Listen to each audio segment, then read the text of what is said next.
Ground. Drop the keys, hands on the wall. You really thought nobody would notice you sneaking around City Hall? Careful, officer, you're about to embarrass yourself on camera. Please, you're just the janitor. Turn around. Funny, because in about 30 seconds, the mayor's walking in to meet me. What'd you just say? I think very carefully before you make your next move. No one in that hallway realized they were seconds away from watching a career collapse in real time.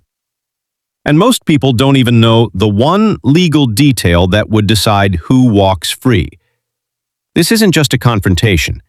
It's a trap already sprung, and only one of them understands the rules. If you're into stories where power flips without warning and the truth hits harder than pride, hit subscribe now, because this one only gets more ruthless. The fluorescent lights buzzed overhead, casting a sterile glow across polished marble floors that reflected everything, every movement, every mistake. Officer Daniel Hayes didn't notice that detail. He was too focused on the man in front of him. The janitor stood still, keys dangling loosely from his fingers, posture relaxed in a way that didn't match the situation. No panic, no stutter, just that calm, almost unsettling stillness. Why wasn't he nervous? Hayes tightened his grip on the cuffs. "You heard me. Turn around." The janitor didn't move. Instead, he glanced up, past Hayes, toward the security camera mounted in the corner. A small, deliberate look, almost like he wanted to make sure it was watching. That was the first thing that should have raised a red flag, but Hayes had already made up his mind. "Breaking and entering. Unauthorized access after hours," Hayes continued, his voice louder now, performative. "You people always think nobody's paying attention." You people. The words hung in the air longer than they should have. Still, the janitor didn't react the way most would. No anger, no fear. Just a slow exhale, like he'd been here before. "You're making a mistake," he said quietly. Second red flag. Hayes scoffed. "Yeah? And you're in no position to be giving warnings." But something about the tone. It wasn't defensive, it wasn't desperate. It sounded like certainty, like someone who already knew the outcome. Down the hall, faint footsteps echoed, distant but approaching. Hayes ignored it. He was too busy proving a point. Because that's what this was now. Not procedure, not safety, pride. You janitors get a little key card and suddenly think you run the place, Hayes said, stepping closer. "Let me remind you how this works." The janitor tilted his head slightly. "I'm very aware of how this works." Third red flag. Hayes didn't see it. Instead, he reached forward, grabbing the man's wrist to spin him around. And that's when the janitor didn't resist. He allowed it, completely, like he wanted this to happen. That split-second compliance should have felt like victory. Instead, something shifted, a subtle unease, because now the janitor was facing the camera directly and smiling. Not smug, not arrogant, patient, like a man waiting for a clock to strike. "Officer Hayes," the janitor said, voice calm, measured. "Do you know what happens when you detain someone without verifying their identity on government property?" Hayes froze, just for a fraction of a second. "How do you know my name?" he snapped. The janitor didn't answer. Instead, he glanced again down the hallway. The footsteps were louder now, closer. And then, a door opened. Voices followed. Important voices. Hayes felt it before he processed it, the shift in atmosphere, the kind that only happens when someone with authority enters a room. But he didn't turn around. Not yet. Because if he did, he'd be admitting something felt off. And he couldn't afford that. Not in front of a suspect. Not in front of a camera. "Last chance," Hayes said, forcing confidence back into his tone. "You're coming with me." The janitor's smile widened, just slightly. Actually, he said, almost gently, I think you're about to come with me. And that's when Hayes finally heard it. Is there a problem here? The voice carried weight, not loud, but commanding. Hayes turned, and in that instant, everything he thought he controlled started slipping. Because standing at the end of the hallway wasn't just anyone, and whatever happened next was already too late to stop. The man standing at the end of the hallway didn't raise his voice, but he didn't need to. Authority has a sound, and this one cut clean through the tension like a blade. Mayor Carlton Reeves stepped forward, flanked by 2 aides and a security director whose expression had already hardened into quiet alarm. Officer Hayes straightened instinctively, grip still tight on the janitor's wrist. Sir, I've got this under control. Unauthorized individual, release him. The words landed flat, final. Hayes blinked. Sir? I said, the mayor repeated, slower now. Release him. For the first time since the confrontation began, hesitation crept in. It was small, almost invisible, but it was there. Hayes glanced at the janitor, expecting fear or at least relief. He got neither. Just that same calm expression and that quiet, knowing look. Reluctantly, Hayes let go. The janitor adjusted his sleeve like nothing had happened, then reached into his pocket, not rushed, not cautious, deliberate. Mayor Reeves, he said politely, pulling out a slim leather card holder. Right on time. Hayes frowned. What was this? The mayor didn't answer immediately. His eyes had dropped to the card now being presented. And something changed, subtle but unmistakable. Respect. Of course, the mayor said, extending his hand. I wouldn't miss this. They shook, and Hayes felt the ground shift beneath him. Wait, what? His eyes snapped between them. Sir, what is this? Who is— You didn't verify identity, the janitor said calmly, turning to Hayes. That's step 1. Hayes stiffened. You didn't present any— You didn't ask, the janitor replied.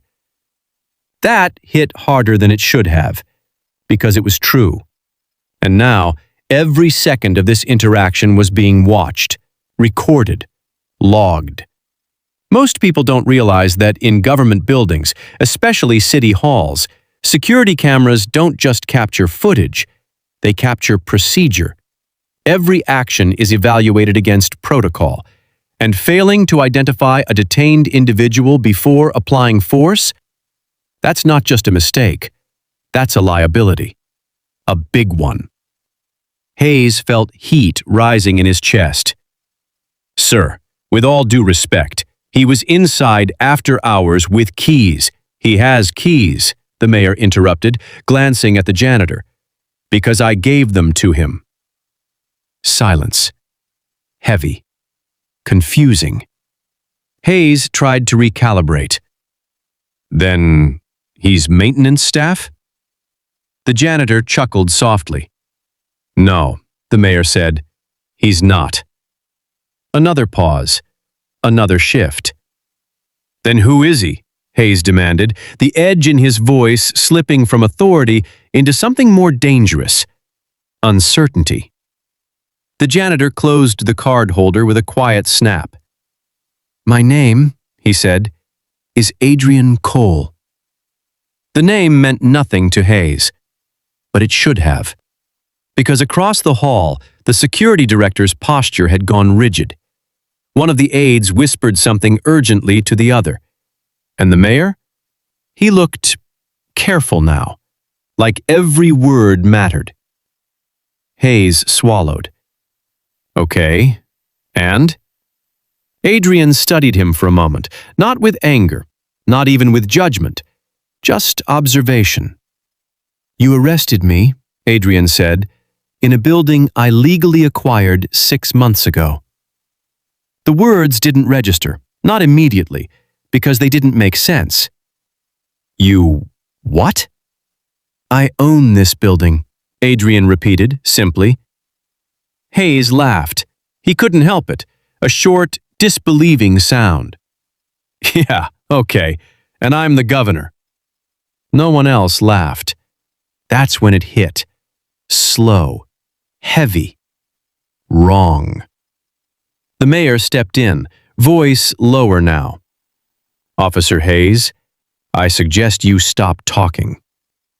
But Hayes couldn't, not yet, because if this was true, if even part of it was true, then everything he'd just done. No, impossible. Sir, Hayes said, forcing control back into his tone. With respect, City Hall isn't something you just own. It's government property. Adrian nodded slightly. That's what most people think. Another one of those statements. Calm, certain, dangerous. Hayes felt it again, that creeping sense that he'd walked into something far bigger than he understood. Then explain it, he said, sharper now, because none of this adds up. Adrian glanced at the camera once more, then back at Hayes. Oh, it will, he said. In about 10 seconds. And just like that, the balance of power shifted again. The hallway felt smaller now, not physically, but psychologically. Like the walls had leaned in just enough to trap every word, every breath, every mistake inside a space that no longer belonged to Officer Hayes. 10 seconds. That's what Adrian had said. And somehow, those 10 seconds felt heavier than the cuffs Hayes had almost used. Sir, Hayes said, his voice tightening, I need clarification. Now. But it wasn't the mayor who answered. It was the security director. Officer, she said carefully, stepping forward, stand down. Not suggest, not advise. Stand down. That tone hit different, because it didn't come from politics, it came from protocol. Hayes turned to her. With all due respect, I know what you're trying to do, she cut in, but you're doing it in the wrong situation. Another crack in his confidence, another shift he couldn't control. Adrian checked his watch. 8 seconds. You're wondering how someone like me owns a government building, Adrian said calmly, as if narrating Hayes's thoughts. That confusion? It's normal. Hayes didn't respond, because he was listening now, really listening. You're wondering how someone like me owns a government building, Adrian said calmly, as if narrating Hayes's thoughts. That confusion? It's normal. Hayes didn't respond, because he was listening now, really listening. Most people don't know this, Adrian continued, but cities don't always own their buildings outright. Sometimes they enter long-term leaseback agreements with private entities to manage debt. The mayor exhaled slowly. He knew where this was going. And 6 months ago, Adrian added, this city needed liquidity. Hayes frowned. So what? You're saying? I'm saying, Adrian interrupted, the city sold the building and now leases it from me. Silence. Not confusion this time. Understanding. And it hit Hayes all at once, hard. That's why the mayor was here. That's why no one was panicking, because this wasn't just a janitor. This was the man their workplace depended on. 4 seconds. Hayes took a step back, the weight of everything settling in his chest. Why the uniform? He asked, quieter now. Adrian smiled faintly. Because people show you who they are when they think you're beneath them. That landed. Heavy. Unavoidable. 2 seconds. Hayes glanced at the camera, for the first time not as surveillance, but as evidence of him. 1 second. Adrian stepped closer, not threatening, not aggressive, just present. Now, he said softly, let's talk about what happens next. And just like that, the situation stopped being about suspicion and started being about consequences. Hayes felt it fully now. The shift wasn't coming. It had already happened. Every second he stood there, the weight of the situation pressed harder against his chest. Not fear, exactly, but something colder. Accountability. The kind you can't talk your way out of. Let's be clear, Adrian said, his tone no longer observational, but precise. You detained me without identifying me, used physical force without establishing threat, and did so while being recorded on municipal surveillance. Each point landed like a gavel. Final. Documented. Hayes opened his mouth, but nothing came out. Because for the first time, he wasn't searching for control. He was searching for an exit. There was suspicious behavior, Hayes managed finally, clinging to procedure. You were inside after hours, with authorized access, Adrian replied instantly. You didn't say that. You didn't ask. Again, that same line, and somehow it hit worse this time. Most people assume authority protects them in moments like this, but under administrative law, authority actually increases liability. The more power you have, the stricter the expectation of restraint, verification, and control. And when you fail those standards on record, consequences don't just follow, they multiply. Hayes swallowed, hard. The security director stepped closer now, her presence firm but controlled. Officer Hayes, I'm going to need you to step aside. Not a request, a removal. Hayes didn't move immediately, because stepping aside meant something bigger than repositioning. It meant losing ground. I was doing my job, he said, quieter now, but defensive. Adrian tilted his head slightly. No, he said. You were proving a point.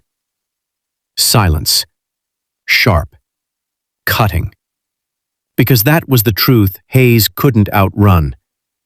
The mayor finally stepped forward again, his voice measured. Daniel, this doesn't need to get worse. Doesn't need to. Not won't. Another choice. Another chance. But Hayes was already unraveling the moment he realized something critical. No one here was on his side anymore. Not the mayor, not security, not even the system he thought he was enforcing. Because the system had rules. And tonight, he broke them. What happens now? Hayes asked, the edge gone from his voice completely. Adrian didn't answer immediately. Instead, he looked up at the camera again. Always the camera. Now, Adrian said, calm as ever, we let the process do what it was designed to do. Process, not punishment. That word alone made it worse, because process meant documentation, review, internal affairs, legal exposure, and outcomes that didn't care about intent. Hayes felt his pulse in his throat. This can be resolved, he said quickly. We can... Stop, Adrian said. Not loud, but absolute. You've said enough. That was it. Not anger, not revenge. Just closure. And somehow, that felt heavier than anything else. The security director gestured again. This time, Hayes obeyed. A step back, then another. Each one creating distance, not just from Adrian, but from the authority he thought he had. And as he stood there, watching control slip completely out of reach, one realization settled in deeper than anything else. This wasn't the end of the situation. It was the beginning of something far worse. By morning, the video was everywhere. Not leaked, released. Clean footage, full context, no edits to hide behind. Officer Daniel Hayes watched it alone, replaying the moment his hand grabbed Adrian's wrist over and over again. Each time, it looked worse. Not because of what he did, but because of what he assumed. That was the part no one forgave. The report came faster than he expected. Administrative leave, effective immediately, pending investigation. Standard wording, heavy consequences. Most people think situations like this hinge on a single moment, one bad decision, one wrong move. But the truth is, it's never just one thing. It's a pattern. Small, unchecked assumptions stacking until they collapse all at once. And Hayes had built his stack for years. Across the city, the reaction was sharp, not outrage, recognition. Because people had seen this before, just never from this angle, not with the power reversed. Inside a quiet office overlooking the same City Hall hallway, Adrian sat across from Mayor Reeves, calm as ever. "No lawsuit?" the mayor asked carefully. Adrian shook his head. "Not necessary." That surprised him. "With respect," the mayor said, "you'd win." "I know," Adrian replied. "That's why I don't need to." He let that sit for a moment before continuing. "Accountability isn't always about punishment," he said. "Sometimes it's about exposure." Downstairs, Hayes handed over his badge. No argument, no resistance. Because deep down, he understood something now that he hadn't before. Authority isn't power.